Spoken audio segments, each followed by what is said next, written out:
You want to take a special water? Oh God, yeah. Work. Got it. Alright. What's up, guys? Yo, what's It's cracking? Brandy and Erica again, round 2. Just kidding. Today's episode It's on dating. Yeah. We both have different experiences with how we have gone about dating in the last year or so. So, Yeah. by all means, go ahead and tell us your experiences about the pros and cons of trying to find a significant other through a dating app. Okay, well, dating apps, I remember hearing about them, but at the time, like especially Tinder, you know, that was the big one. It was like on all the newses. It was all on the radio. That's what I'm talking about. That was the radio morning show that I, listened to every morning on the way to work, and they would talk about Tinder, and one of the chicks on the show was using it and her experiences. But at the time, I was in a relationship, so I obviously never gave a shit about Tinder. But now that being single and especially working from home, it's really hard for me to go out and meet people. So I know my best friend Kim, she and her boyfriend met through a dating app, and they've been together 3 years, I think now. And Erica's had success with it, so I'm like, alright, well, let me see what all the hype is about, and I'll give it a shot. So I first tried OkCupid, which is one my best friend found, and she found their significant others. Which it's good because you answer a bunch of questions, things that you wouldn't think about if you want like future kids. Different questions. Where you see if you have goals in mind and just like all this kind of stuff, and it gets very personal, but I guess it's good. And then you can fill out a whole profile, talk about yourself, and do all this. And I met a couple people from there, and then I tried Tinder. It's more just kind of a hookup thing. They don't really.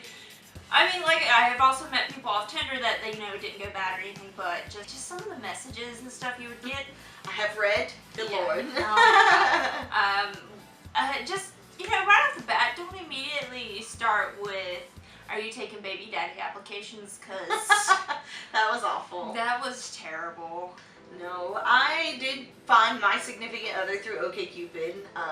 I think I appreciated that, if you use it for what it's meant for, and take the time to actually do it thoroughly, that you have, a good chance of finding someone that's going to be pretty cool. No one's saying anything's necessarily for forever, but, if you're looking for someone that you're compatible with, they really help you find someone that is more or less on your same level, I think, But, a lot of things could be weird science and look good on paper, but it's also different when you actually meet someone in public, face-to-face, preferably out in the open so you don't get, kidnapped or killed.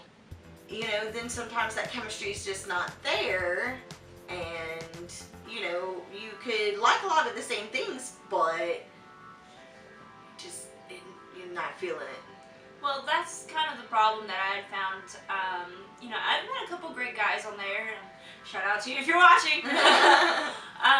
But, whereas where we're still to communicate and stuff seems to go good, is when you meet in person, if that chemistry isn't there. Je ne sais quoi. Yeah. I don't want to call it that spark, because it sounds so cliche, but that's kind of what it is. Well, there's going to be a certain amount of, physical chemistry involved as well. I made sure when I was making my profile to utilize pictures that portrayed me the way I actually am. There are some in there that I have, full face makeup and stuff like that. But I made sure to put a top to bottom photo so they could see that I was a voluptuous lady. Good word. Hi. So, it wasn't a surprise when we went to meet in public and they were like, oh, she's a fat chick. And I'm like, you already knew that because I put it in my profile. Well, because I love makeup, so I wear makeup pretty much all the fucking time. But I did add in pictures, either with right, you don't want to wake up in the morning and be like, whoa, what happened? Oh, nothing, sweetie, but you're not that different with your makeup off. I'm sorry. I didn't mean it that way. So I added a few that, where I don't have any makeup on. But if we meet in person, I'm going to be wearing pretty much what I've got on right now, if not something, similar.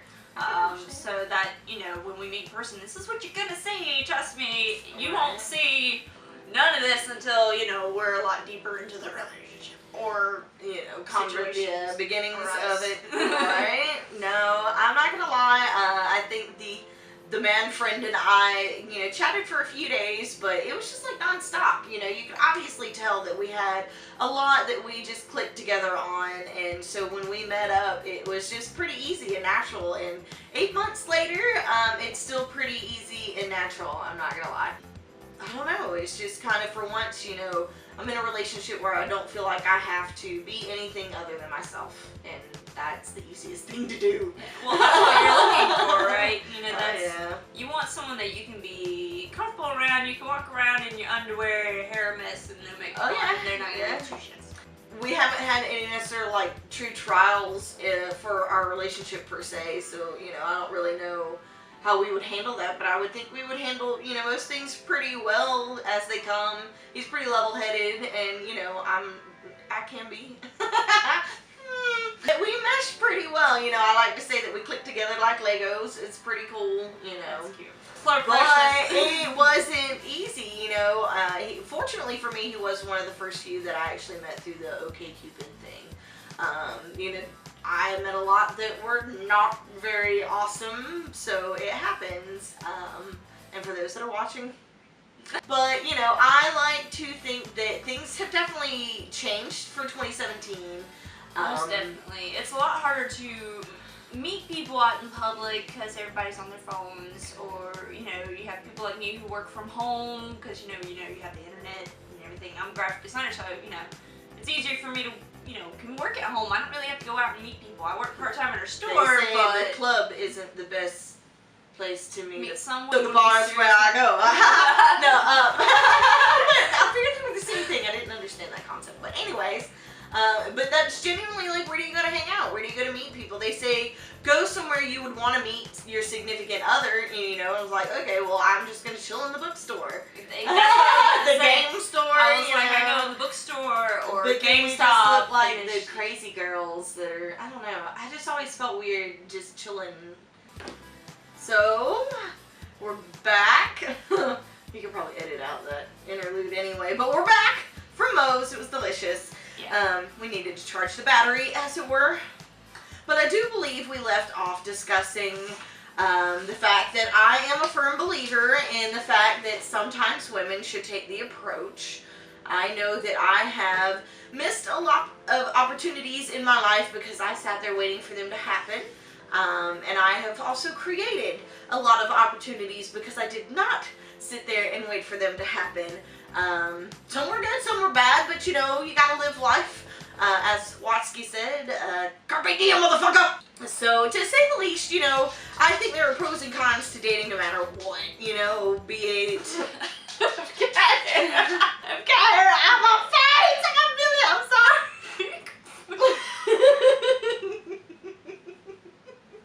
I don't know if that helped or not. No! I did a lot of research before I tried OkCupid. I looked up Plenty of Fish, Tinder, Match.com, and all the other ones. I read just everybody's reviews on them, how they experienced, a significant other through it, how they differentiated between them all and which ones were successful and, which ones were meant to be just hookup sites kind of thing. And I settled on OkCupid and it worked out well for me, but we are different people and we have different expectations, standards, whatnot. Burp. I mean, I don't think that I have outrageous standards or any, because I get asked all the time, what's your type? What's your type of dude? I'm like, I don't really have a type in my mind that I'm looking for. I mean, she wants them to be attractive, wants them to be financially stable, funny, quirky, romantic but daring, still a man but not too manly. But I think every woman wants that. So I don't think there's anything wrong with you having standards. I just wonder sometimes if your standards might be a little high.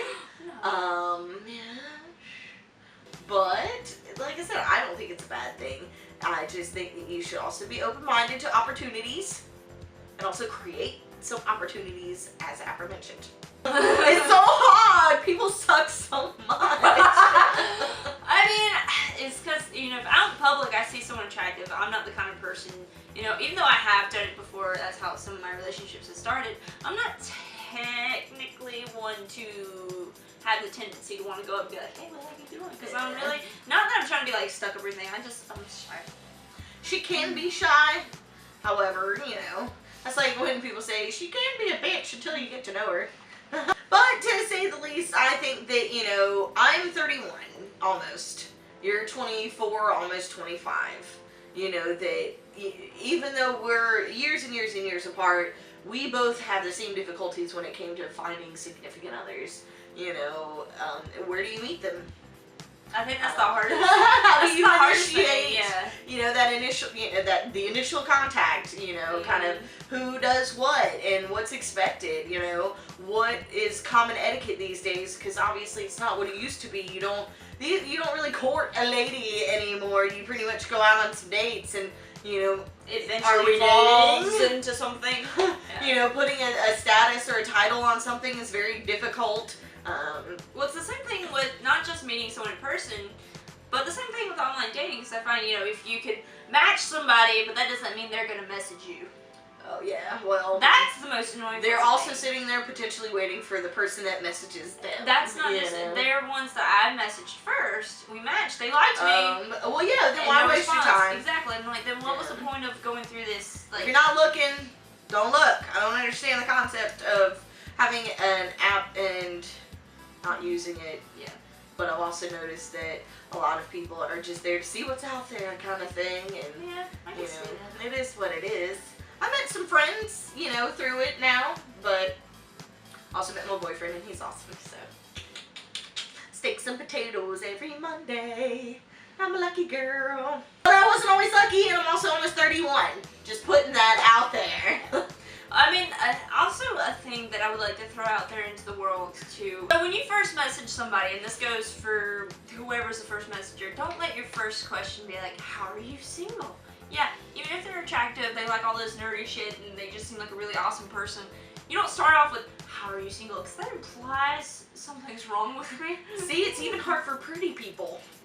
Just putting it out there. I mean, I don't be like, so what would you say as advice towards people that are single and looking, be them, you know, your perspective of it?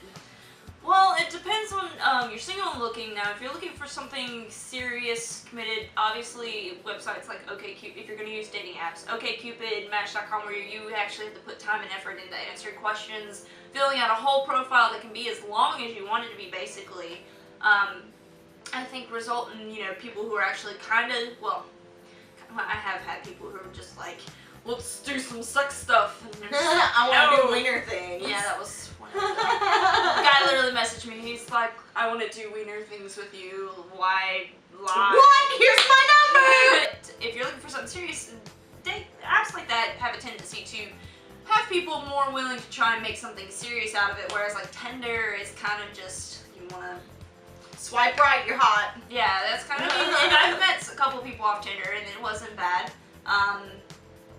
So, I mean, I guess it just depends. But really, I feel like Tinder leans more towards, you know, let's hook up. I mean, you can meet people on there that want more than that, but whereas like OkCupid, Match.com, eHarmony, whatever those are something you're trying to find something more meaningful if you're having a hard time just meeting people out in public. Especially if you're my age, you know, I kind of gotta keep reminding myself that, you know, I'm still young. Take your time. I was about to say, hold out hope. I'm not saying all my relationships were bad. Some were awesome and amazing, and it wasn't that they treated me badly or, you know, any one person did anything that the other, you know, hurt the other one, but these relationships also just run their course, you know. People change, people evolve, people, you know, either come together in the end of it or they grow apart, and it's perfectly natural either way. You know, but I also think that if you're realizing that you're at the end of a relationship, rip that Band-Aid off. It's a lot harder to separate from somebody, and especially if you're not making a conscious effort to do it. We're getting deep here. I'm just saying, you know, because people get so caught up in a relationship and they're in it for so long that They think that because they have just gotten acclimated to it, that should be their life, and, you know, it's perfectly fine to recognize that sometimes it didn't work, and that's perfectly okay too. It's kind of like my mom said, you know, people say all the time,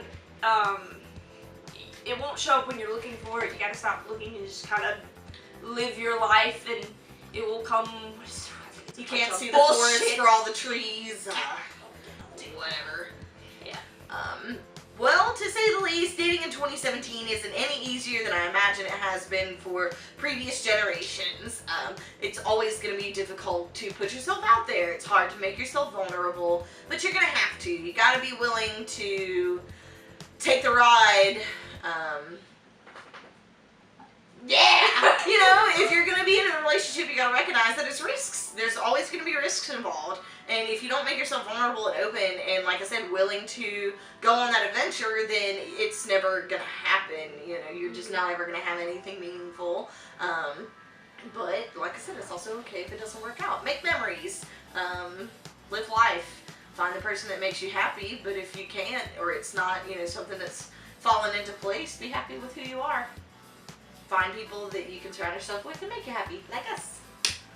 Ta-da!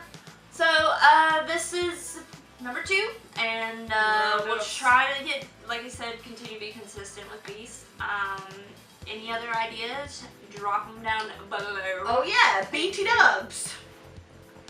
This here is the featured artist of the day.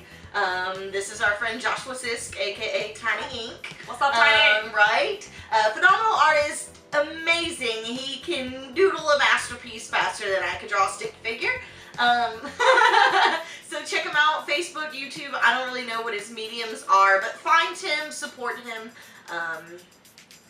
Super talented. This is obviously Max from Where the Wild Things Are, one of my favorites. Support your local artists. Find Tiny Ink. Got it. As always, hi Mom. We love you. Love, peace, chicken grease. Holla, holla, holla. Holla, holla, holla. Holla, holla, holla, holla, holla. You're so...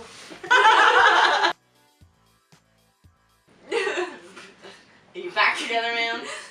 I got it. Okay. You good? Yeah. So, I also did a lot of thorough research, ma'am. Compose yourself. This is why you're single.